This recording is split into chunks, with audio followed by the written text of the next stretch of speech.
Hello, this video is about Math 3 Unit 3, Worksheet 3.6. The topic is factoring using dividing. And so I'm just going to take a little look at this worksheet and see what's included and what's not included. First of all, we look at some polynomial long division. And in that polynomial long division, it's going to be pretty much the same way you taught it in Algebra 2. The focus here is this a factor of this? And so each time after you've divided, they're going to ask you, is x minus 2 a factor of that? If the remainder is 0, yes, it was a factor. If the remainder is not 0, no, it is not a factor.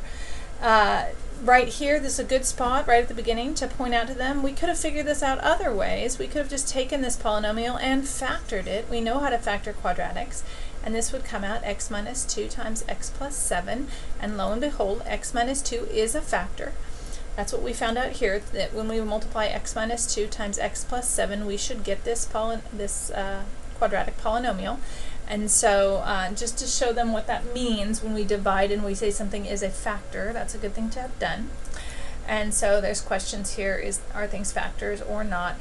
We will not do every single kind of polynomial long division during this lesson. There's more polynomial long division coming in Unit 4, and so there might be individual things like division that includes two variables, division that includes missing terms that you feel like aren't included here. Don't worry, we have another chance to come back to those during Unit 4.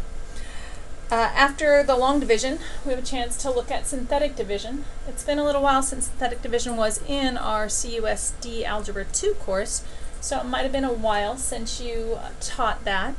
Just to remind you how that works, if you take the polynomial and write its lead coefficients, so that would be 1, negative 3, negative 16, negative 12. That's going to be the thing you're dividing. And then we have x minus 6. You need to change the sign on that to put that in the box. And then we bring down, multiply, got 6. Then we add 3, we multiply, that's 18. And we're going to just keep doing this, add 2, and multiply, 12, add 0. So multiply, add, over and over again. Since we have 0, that's the remainder of 0. That means that x minus 6 was a factor. It went in evenly. There was a remainder of 0.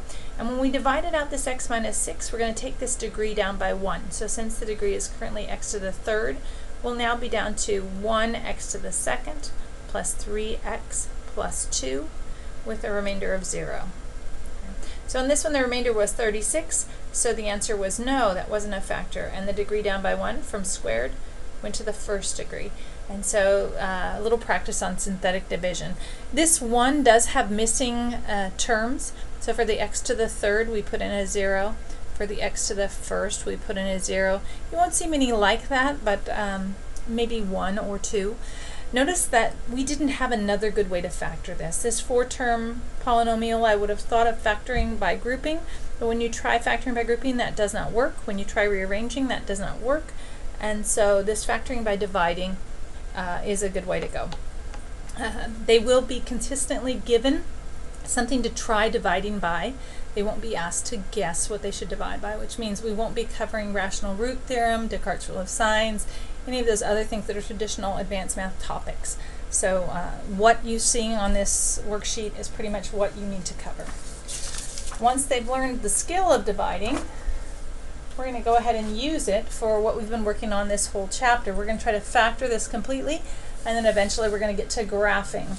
And so here's a polynomial and a factor, and we're going to divide out the x minus 10, so put positive 10, divide. This leftover went down by 1 degree, so instead of x cubed, it's x squared. Then we factor that more. And so now when if I want to write out this entire polynomial factored completely, we will have an x minus 10, that was one factor, and an x minus 4 and an x plus 2 in any order. You would need to multiply all 3 of these together to get back to this x to the third cubic polynomial. So really common is for students to forget to write that factor back down. That is required. The directions could be written differently and say, find the other factors. These would be the two other factors. This is one, and here are the two others. But if it says factor completely, then it should be all three factors. Okay. On this one, once I finished dividing, I got a perfect square trinomial. So I got two factors that were exactly the same. It's good to encourage them to write it with a squared. It would be correct if they wrote x plus 5 times x minus 3 times x minus 3. But multiplicity is shown easy to spot when you have that squared, so that's a good thing to do. And then finally, once they've mastered the factoring with division, then they will get problems where they're going to be given a 0, they're going to factor, and they're going to sketch. And they're going to label the x and y intercepts. So just note right here, actually I'll come do this one right here. Note right here, when you are given a 0, that means that x equaled -3. Before that, it was a factor of some kind. And when we were solving, however many terms that was, probably 3, when we were solving, we probably had an x plus 3 equals 0, which means there was an x plus 3 term, adding 3 to both sides. That's how I got that x plus 3. And so, and there was probably a couple others. So when they give you a 0, to get back to a factor, you need to change the sign. When we're going to divide, a 0 already has the sign changed, and so I'll put that just in as -3 right there. 1, -1, -8, 12. Those are my lead coefficients.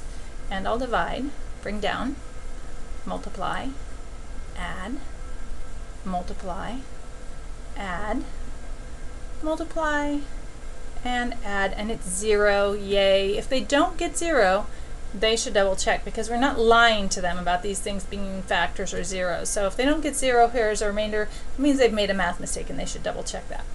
What I have left here, going down 1 degree, is x squared minus 4x plus 4. And if I continue to factor that, I get x minus 2 times x minus 2. If I write the whole polynomial out, that would also have an x plus 3 here. And so now if I want to graph that, I can think about what I've got. First of all, it looks like I had a cubic. And so a positive cubic should have start low and end high. For my x-intercepts, I'm going to let y equal 0. And when I do that, I'm going to have this. I'm going to have x equals 2 twice, so I'll put multiplicity 2, and y equals x equals -3. For my y-intercept, I'm going to let x equal 0. So I could do that right here, or I could do it right here. I'm going to choose this one because the work is a little bit easier. When I plug in 0 for these, I'm going to get 0 minus 0 minus 8 times 0 plus 12, also known as 12. And so my y-intercept will be where y equals 12. I'm going to write these as points when I put them on my graph, but the definition of a y-intercept does mean this point is going to be 0, 12. So as I put these onto my graph, I'm going to go ahead and put 0, 12 on here, just estimating where that is. That positive 2 will be over here at 2, 0, and this -3 will be over here at -3, 0. Because this one has an even multiplicity, I know there's going to be a bounce right there. This one has an odd multiplicity, I know there's going to be a cross right there. And thinking about the start low, end high, I know this will start down here, cross, come up to this y-intercept, back down, bounce, and fortunately for me, I'm ending high. And the wonderful thing about these graphs is they check the work naturally. If you make a mistake, you can't get the graph to hit all the places you'll want it to hit. I'm going to show you a couple really common student errors on this problem. We're going to look at this exact problem here. And so let me just pull this up here. So that problem was, this is worksheet 3.6, and we're looking at problem number 12. And the original, pull it down a little bit. The original problem was y equals x cubed minus x squared minus 8x plus 12. And the 0 that they gave us was -3. Now after we did all that work, we figured out that it factored like this: x minus 2 quantity squared, x plus 3, and we found x-intercepts that were x equals 2, multiplicity 2, and x equals -3. We found y-intercept that was 12. Now, one of the most common errors is when students go to find this y-intercept, instead of choosing this, which gives you very little room for error as you plug in 0 for all of these, people will choose to plug in here, which is perfectly acceptable. So one really common error will be to, when you're calculating the y-intercept, to plug in 0 for x right here in the factored form, and forget to square. So this would be absolutely fine if they would remember to square. 0 minus 2 is -2. Squared is 4 times 3 is 12, but they'll often have -2 times 3 and get -6. Now this again is an error. That's not going to be right. And let me show you what happens when they try to graph that. They've got everything else right. They have only one thing wrong, and it's going to drive them crazy. So I have a x-intercept of -3 that we know should be a bounce. I have a y-intercept, an x-intercept of 2 that we know should be a cross. With their error, they have a y-intercept of -6, which we'll estimate to be about down here. And because it's a cubic, they know that it should be starting low and ending high. So as they draw that, they start low. I think I put these backwards. I definitely did put these backwards. This should have been the cross, right? Because this is a first degree. This should have been the bounce because this is an even degree right here. So they cross, and then they realize, darn, their y-intercept is down here and they can't quite reach it. So they're not exactly sure what to do. They also know if they started from the other end, they should end high, and they have to bounce off there, and again their y-intercept is not where it's supposed to be, and the graph is actually telling you, hey, the y-intercept is supposed to be up here. Look, everything is leading you to think it's that way. But what you'll see students do instead is somehow try to invent something to make that work. I'll just come down here and come back up here. When you get to grading this on a test, then you're thinking, oh my gosh, what did they do? They have these extra y-intercepts. I don't even see that in their work, or x-intercepts. I don't even see that in their work. Plus their y-intercept is wrong, and you're feeling like they have an awful lot of things wrong. Another thing that sometimes people will do wrong in this same problem is they will forget the bounce. So they'll have every single thing right. Let's see, I should have left myself a little bit more room. I'm going to turn the page. They'll have every single thing right about this graph. So they'll have an x-intercept of -3, an x-intercept of +2, a y-intercept of 12. They know they should start low and end high. They've forgotten their bounce, and so they will start low, cross. They happily find the y-intercept exactly where they want it. They come back here to this next x-intercept, cross, and they realize they're not ending high. And so then they'll invent some other crazy extra curve here. This is still an x-intercept. This x-axis goes on forever, and so when you grade this, you're thinking, wow, where did they get that x-intercept? And they didn't remember the bounce, and you're wanting to take off a lot of things. They really only had that one mistake about that bounce, and then they just got crazy and invented extra stuff to try to make the graph do what they knew it was supposed to do.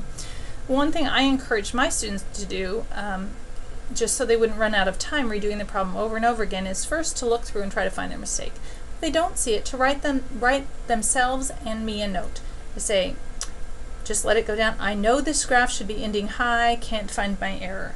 That way, when I look at a graph that's left like this, the only mistake I see is that they didn't bounce.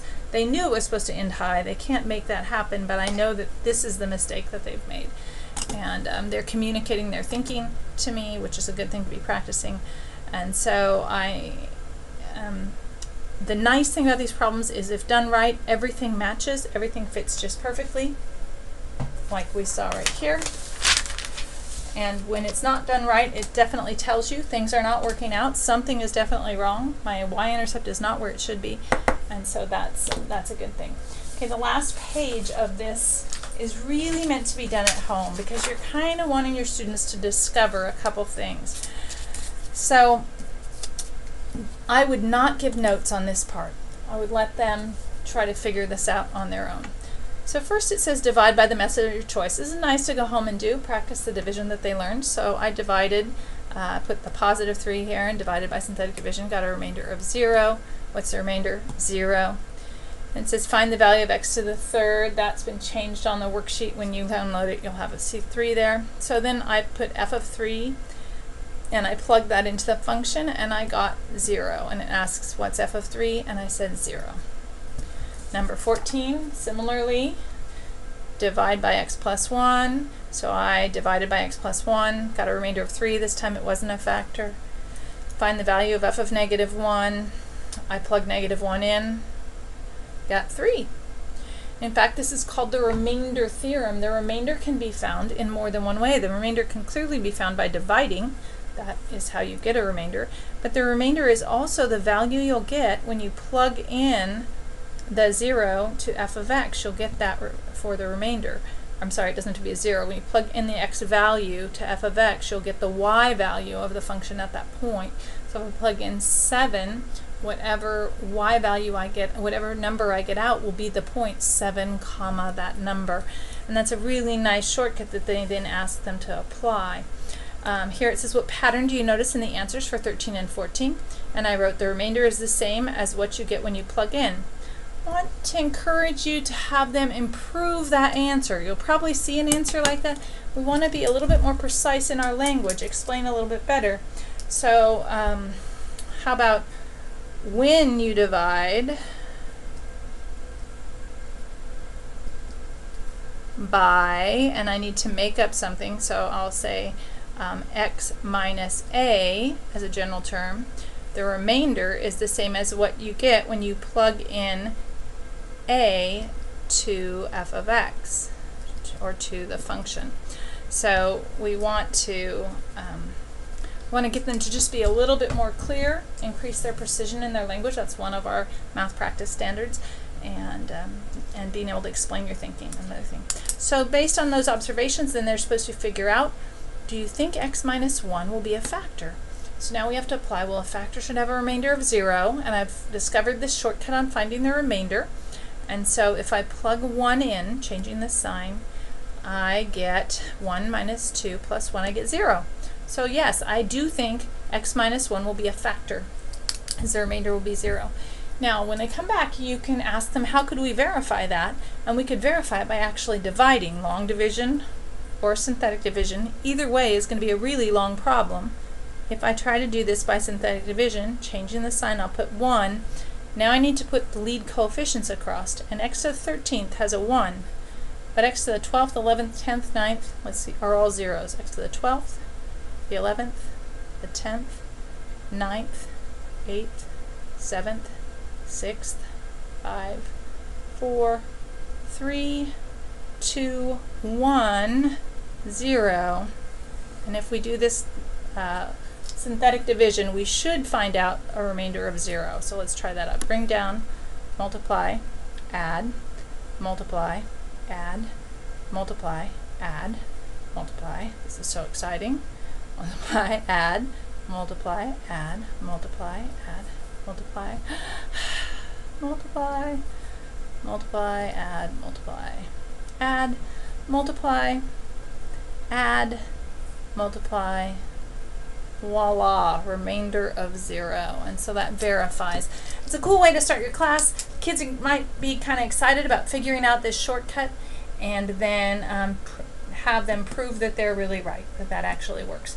So that's a fun one, and I want to encourage you not to lecture on that. Let the kids find that. That's a fun thing about math, is when they can discover something themselves. All right, well, I wish you the best of luck on this lesson, and have a great day.